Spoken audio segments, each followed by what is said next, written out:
0 to 60 can define a performance car, but it's the fastest 60 to 0 that's the aim of Tarok's brakes. From road cars to race cars, circuits, special stages, or the autostrada, nothing reduces speed like Tarok's brakes. Italy gave the world the art of Da Vinci and Michelangelo. Tarok's has given drivers the art of stopping. For more information and to acquire your own masterpiece, visit taroks.co.uk.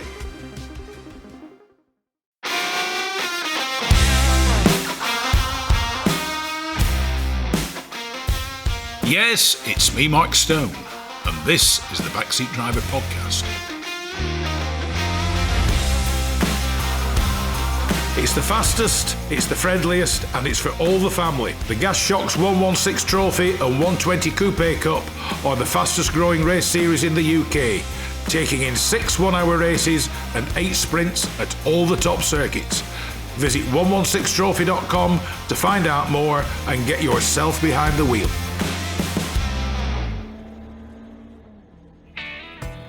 From a pot of tea to TT motorbikes. From a classic English breakfast to a full serving of classic cars. Bridge House Tea Rooms is the Northwest premier classic car meeting location for cars, bikes, tractors and owners clubs. So no matter what your automotive appetite might be, visit Bridge House Farm Tea Rooms on their Facebook page or call John and Alicia on 07980 444 221 for show details and to reserve your own table and parking space.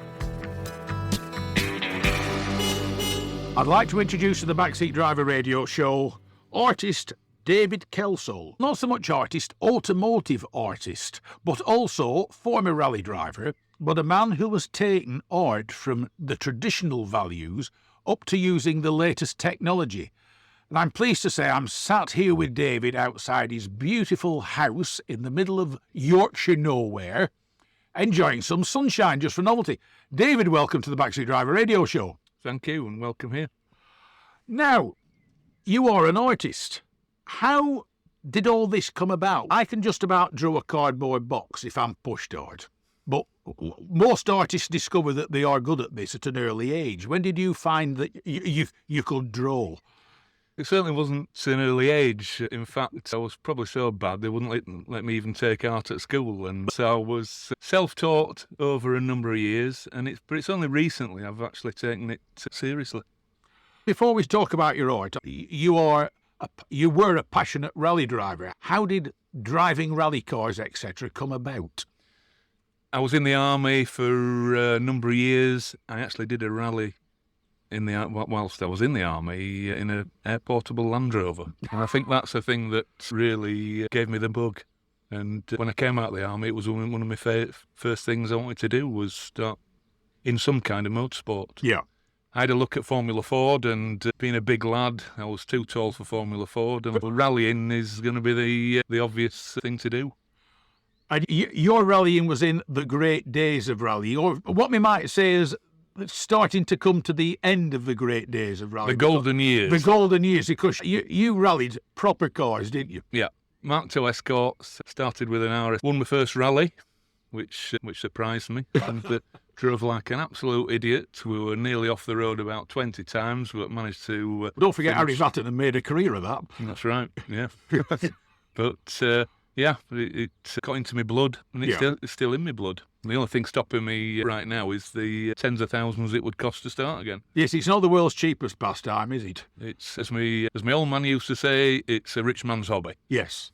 But the one thing I've always found about rally drivers as opposed to circuit drivers, rally drivers, it's a frame of mind. It's virtually an obsession and a religion is rally driving. To be planted in the middle of a forest in terrible weather, in terrible conditions, driving a car that will probably need the attentions of a mechanic, that is absolute nirvana for rally drivers and rally fans, isn't it? Yeah, we're at home in forests. Yeah.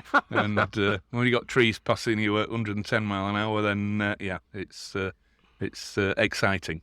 You drove Mark II Escorts. Did you drive anything else apart from the aforementioned lightweight Land Rover, which actually have always made quite a competent rally vehicle? a little bit top heavy, and we did it without a roll cage, so Yeah. it was quite scary. But no, I've only ever rallied escorts. My second escort was had a Lotus twin cam, Yeah. which wasn't as quick as the first one I had, but still as exciting.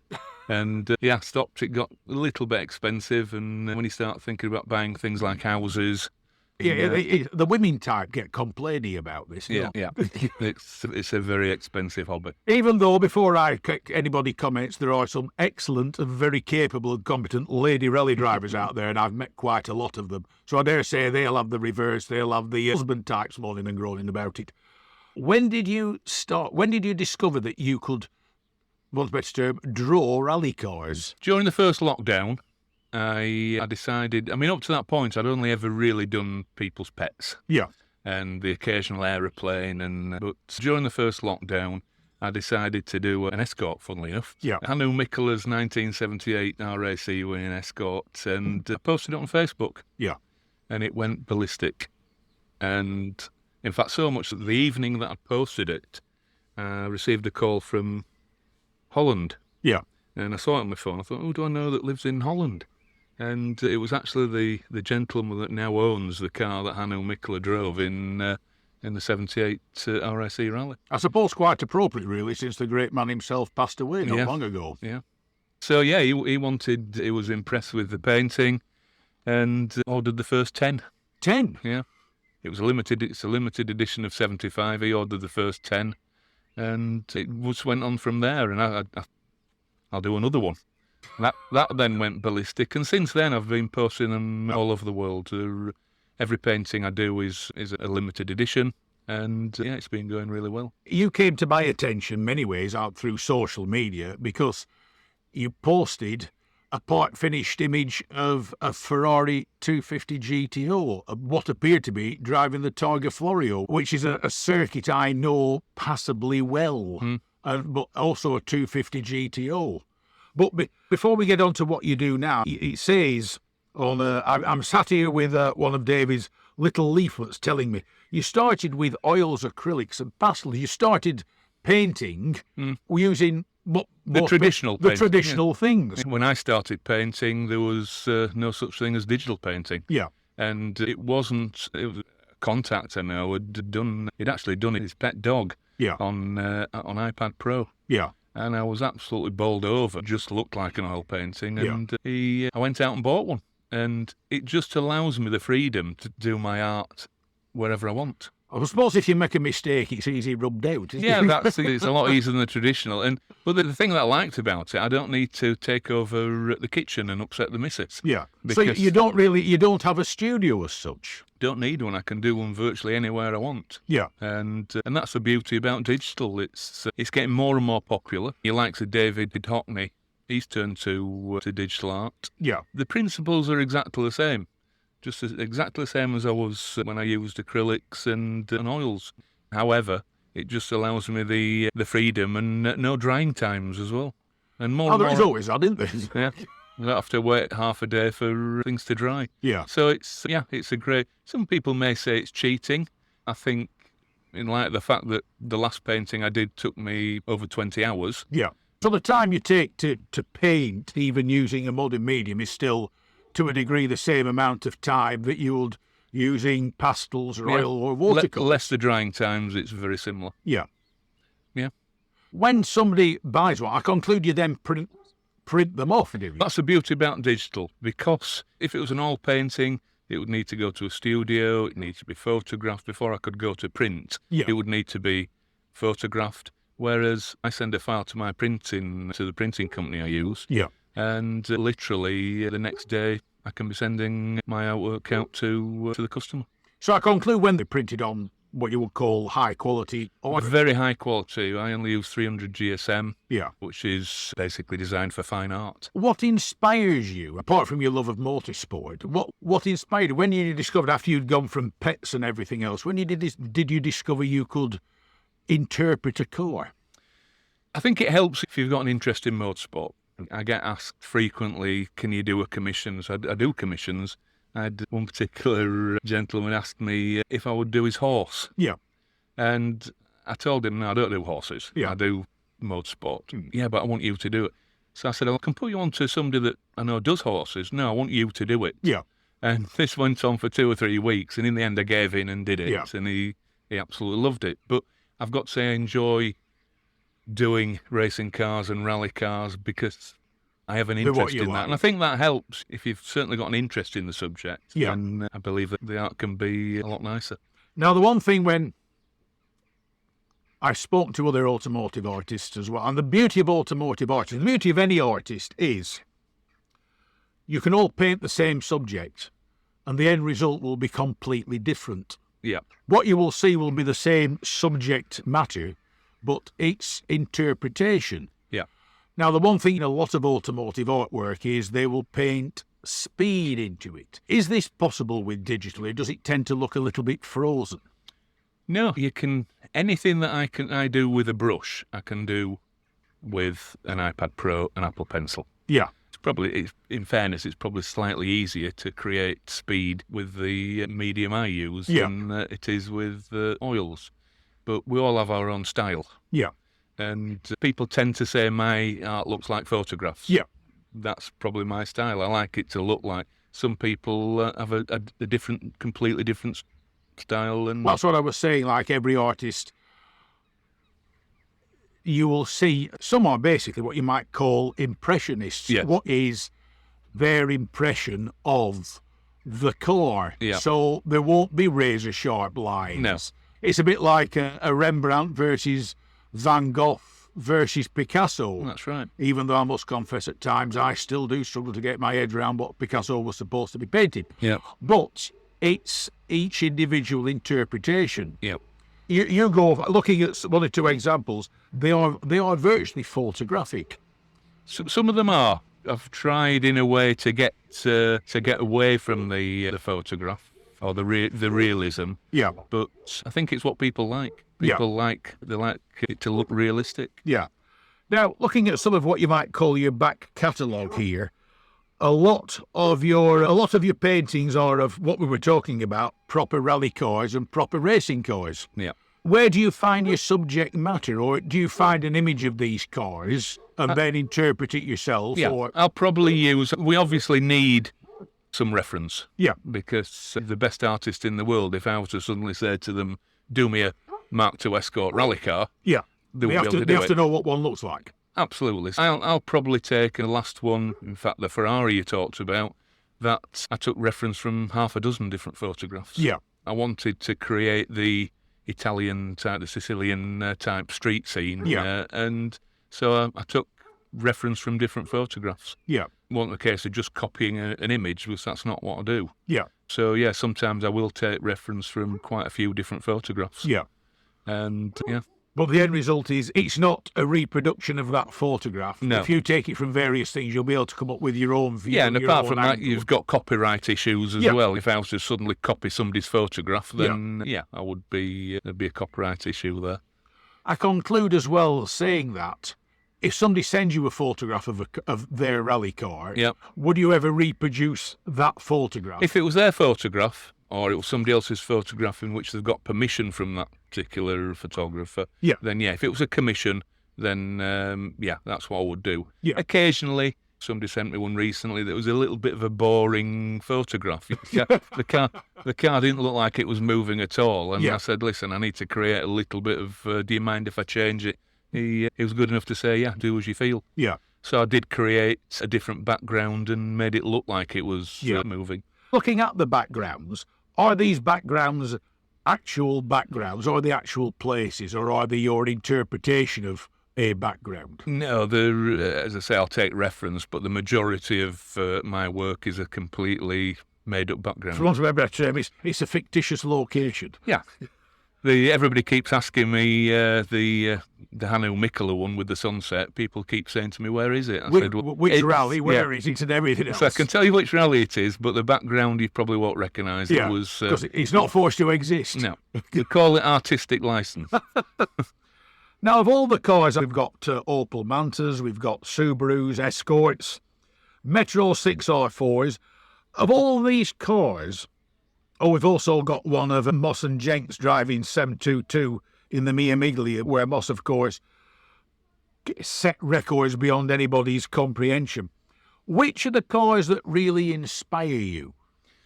I would probably say 70s cars. Yeah. 60s and 70s cars are the ones they're the cars that had character. Modern cars, to me, I don't get inspired by doing a modern car. They all look the same, first of all. We've just been talking about that before we went on air, that if you took every modern rally car and every modern Formula One car and painted them black, you probably have to be a true geek to be able to work out what they all were. That's a Ferrari, that's a McLaren, that's a Citroen, that's a Subaru, or whatever. I think the problem comes in, and I was talking to somebody the other day about this, when you design a modern car and you tell the computer what you want it to be able to do, and you want it to be aerodynamic and everything else, regrettably, all the computers come up with the same thing. And that is the main problem these days. That's why everybody... This also applies to road cars as well. They all look alike. And Yep. this is why. Yep. If you were asked to do an ultra-modern car, would you have the same passion and enthusiasm for it? I don't think I would now. The most modern rally car I've done is probably going to be an 80s car. Yeah. But I just think, apart from anything else, a two-wheel drive car tends to create more action. It's going to be more sideways. It's going to be more sideways. I mean, I know a lot of the four-wheel drive rally cars. You have the Metro 604s and you have the absolutely awesome Audi Quattros. But even those cars were still sideways cars, weren't they? Absolutely, yeah. Because I was once a passenger in the 604, and I must say it varied between highly entertaining and absolutely terrifying, because I hadn't realised that the Metro 6R4, unless it's on the tyres it was designed to be on, doesn't handle on anybody else's tyres. That's right. What lies ahead? Have you plenty of commissions coming in, or have you ideas, or how does David Kelsall work? Because I know with what's been going on of late, you haven't been able to exhibit quite as much, actually, in the flesh. You've been online. I've never, in terms of in the flesh, I'm actually doing a show. I'm doing the Yorkshire Motorsport Festival Yeah. at the end of June. And that'll be the first time I've actually shown my art. It's all been basically online, Facebook, Twitter, all the social media. Yeah. Now, the one thing I ask all artists is, normally we start with a blank canvas, but in your case, you'll start with a blank iPad. That's right. Where do you start? There's probably more research and planning than Yeah. there is actually doing the artwork itself. Yeah. Because you've got to be very accurate, because there's a lot of enthusiasts out there that if you get a Dunlop sticker in the wrong place, they're going to tell you very quickly. So I always make sure that the car is as it was. Yeah. And I'll start by doing quite a lot of research, which means reading different articles on that particular car and that Yeah. particular event. And obviously the car is going to change. A rally car, for instance, in the 70s would probably change from rally to rally. It may be a different sponsor, there may be a different sticker in a certain place. So you've Yeah. got to get all these things in order before you even start the artwork. So you'll choose, if you're doing it, shall we say, for yourself, Yeah. then I conclude you'll decide on the car by Yeah. working out on the theory. I haven't done one of those. Yeah. You'll do one of those. Yeah. But to get the colour schemes, the liveries and the sponsorship right, do you pick a particular era of that car's appearance? Because like you just said, over the course of a season, things used to change. Yeah. Do you decide I want to do it in that livery with that sponsorship? That's right. I'll choose a particular event. Yeah. Very recently, I've been selling a lot, been sending a lot out to Ireland. Oh, I didn't realise there in was many ways, craze. it's a toss-up between the Irish and the Scandinavians, who are the more fanatical about That's rallying. right. I always thought it was the Scandinavians, but the Irish are absolutely crazy on rallying. And I did one of Bertie Fisher, Yeah. which went ballistic. There was every man and his dog was watching this thing. So then I did another one, and that was the same. And I thought, try one or two other Irish people like Billy Coleman and Austin McHale. And I've sent probably more to Ireland than I have Yeah. anywhere else. So if you do things like that, I conclude you'll be able to consider like a series of them with the different cars, or maybe the same car in different liveries as the seasons passed, or I've done one particular piece which I call Escort Icons, and that's all, there's about 10 on this particular piece of artwork, 10 different escorts, and that's been very popular. Yeah. And it's the Escort that really blows your frock up, really, isn't it? Yeah, it does me. Obviously, I've driven Escorts on rallies. I'm quite passionate about Escorts, and it's the thing that people want. You know, for the average person will probably say, "Do me an Escort." Would you ever get back into it? Do you think you could ever, besides painting them or drawing them? I'll just ask that question: what do you consider, or how would you describe working on an iPad? Is it painting them or drawing them or sketching them? How would you define that? The principles, I say, is exactly the same, really. You lay your foundation colours and you build your colours up exactly the same way. People think I press a button and it all happens. And it all happens. And it's not quite the same as that. Yeah, there are various things that make it easier. Yeah. But in terms of the principles, I find it exactly the same. Without giving any trade secrets away, what program do you use? Because the iPad comes with lots of apps and bits and pieces for things like that, as it is. Are there any custom ones? Yeah, there is, and the one I use is called Procreate, which is very good. Lots of different brushes and different facilities on it to make the job a little bit easier, but Procreate is absolutely fantastic. Yeah. And it's what a lot of professional artists now use. This is from a novice. Say you were drawing a particular sponsor's badge. We can use Dunlop or Goodyear or Michelin. Yeah. Are you able to, shall we say, draw that as an individual item and then, one better term, drag and drop it to where you want it? No, I tend not to do that. It tends to get very complicated. It does allow you to do that, but I tend to paint it in there. Yeah. And the colours, I conclude, you can alter the colours. It allows you to alter the colours. So you've got all the colours you want. Yeah. One of the facilities it does have is allow me to copy a particular colour rather than guesswork. So a little bit like the modern, what you might call the modern body shop. They can scan a colour. Exactly. And then whoever mixes their paint for them can mix a pot of paint identical to the scan that they've taken. Exactly, yeah. If I want a particular sticker of, let's say, the yellow in a Shell logo, that does allow me to duplicate a particular colour. Yeah. Which makes it easy, and it obviously makes the artwork a little bit more realistic. Because looking at some of these, a lot of these cars are nice and clean in this little brochure, but some of them have mud all over them. How do you recreate mud? There's a particular image of a Colin McRae Impreza, and you can still see the logos and the numbers through the book. But how do you create that? It's in exactly the same way as you would an oil painting. Obviously, you wouldn't put that colour, you wouldn't overlay it thick, because the colour underneath would be more of a glaze, and exactly the same with the iPad. Yeah. It allows me to put the colour, just show the initial colour of the car, but to create that mud effect.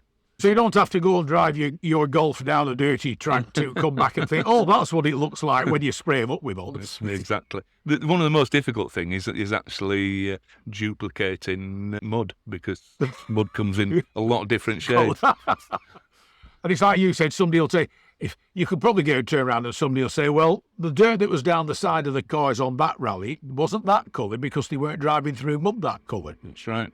One of the things I had to do on the Arivatan and Acropolis rally painting was obviously the mud in Greece is a little bit different in colour to the mud over here, for instance. Yeah. They're a lot more red. Yeah. It's a sort of a rust colour type mud they have over there. Yeah, all these things are very important to get right, and that's when I mentioned the research that I do initially. It's you've got to get it right, otherwise people will tell you. Yeah. There's a lot of enthusiasts out there that take great joy in telling you. When you go to a classic car show, I've known people complain bitterly that you've got a cross-headed screw there and it shouldn't be, and that's this, that and the other. Yeah. And your style is very crisp. Can you alter your style if somebody wanted you to do something a little bit different? Is it possible for you to alter your style? Yeah, absolutely. It's difficult because every artist tends to do it a certain way. It's like I suppose it's like your signature. It's your signature style of doing things. Yeah. I have tended to change over the last few months. The Jackie Stewart's painting I did, that was initially done as a sort of photographic, very realistic one. Yeah, that's Stuart driving the Elf Tyrrell, Yeah. number 5. And I found that I just wanted to create it in wet circuit, plenty of spray. And so that one, if anything, is probably the least looking realistic one I've done. It's like this, you've even got it down to the Titan band on the top of his helmet. That looks like it would probably be extremely difficult to reproduce. That probably took longer than most of the rest of the car, because obviously it's a lot different colours in it, and it's tartan. Yeah. Apart from you said the drying time, so roughly how long does it take you to paint one of your paintings? Like you said, I know the drying time is different because there's no such thing as drying time. The only thing you've got to remember to do is hit save. It's something I get asked frequently, how long does it take you to? And I would probably say 12 hours, 12, 14 hours on average. Yeah. But it depends. Sometimes the background can take 3 times longer than the car. And on some, I've been on it for 6 evenings. Yeah. It probably totals about 30 hours. Yeah. So it all depends on the background, really. And when I do commissions, I always price my commissions depending on the photograph. If it's a car that's covered in sponsors and a very complex background, then obviously that was going to take more time than if it was a car with a fairly simple background. Yeah. The question has to be asked, have you ever forgot to hit save? Fortunately, an iPad allows you; it saves it automatically. Yeah, but I have made 1 or 2 mistakes in the past. I've wiped the occasional one off by mistake. But, no. Have you been able to drag it back? I generally duplicate halfway through. It saves me the embarrassment of having to do it all again.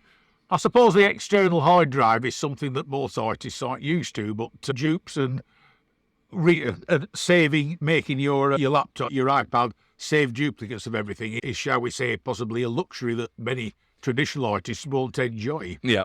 But then again, I suppose it's very difficult to lose a 16-inch by 20 painting, isn't it? Yeah.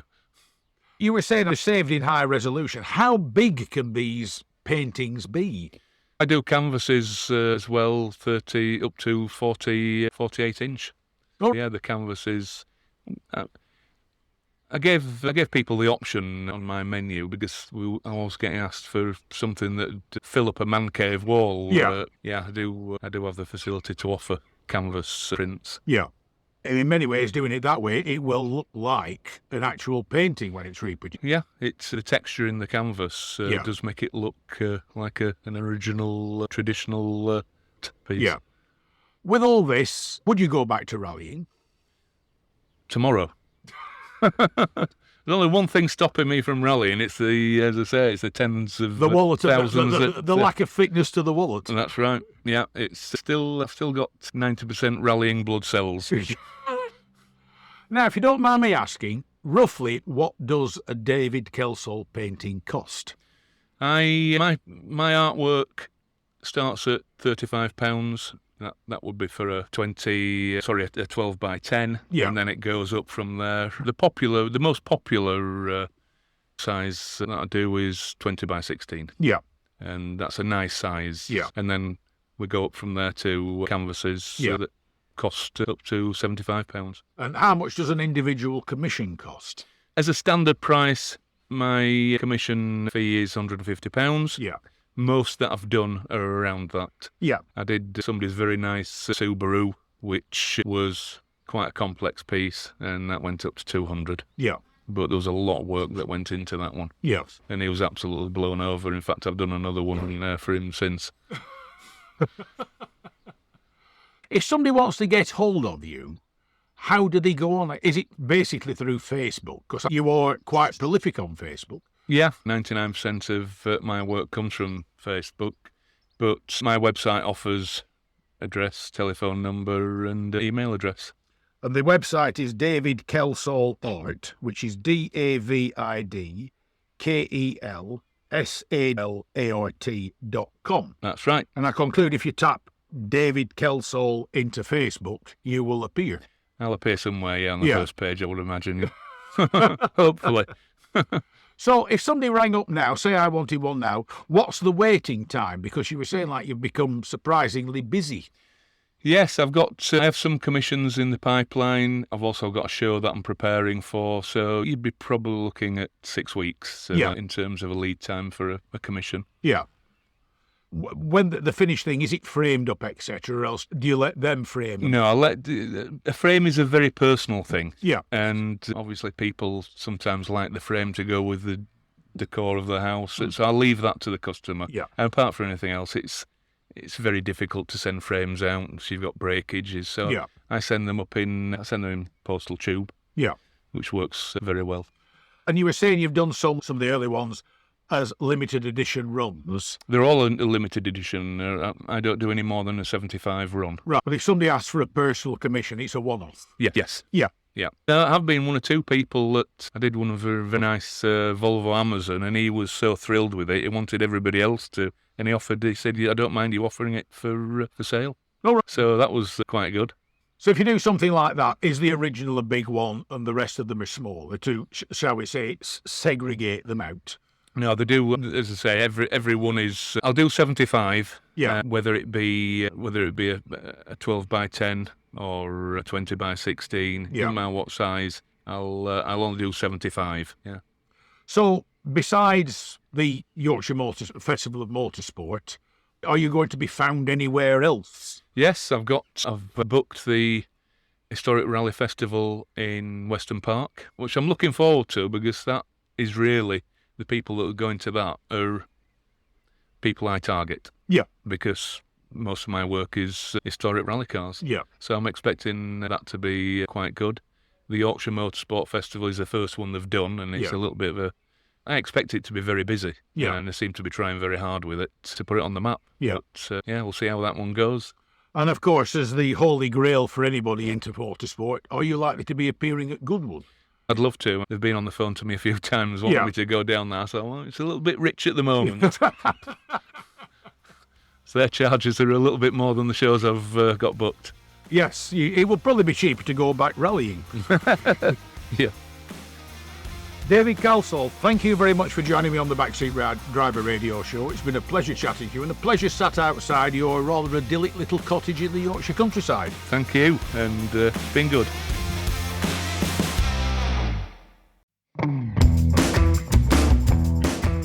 Rarely beaten on price, never beaten on service. Whether it's cars, bikes or commercials, Hoddy Tyres are the best in the business. And when it comes to tyre expertise and advice to supplying the correct tyres for your vehicle's specific requirements, nobody comes close to David Lakin and the Hoddy Tyres team. So give them a call on 01200 613 192 or visit the website at hoddytyres.co.uk.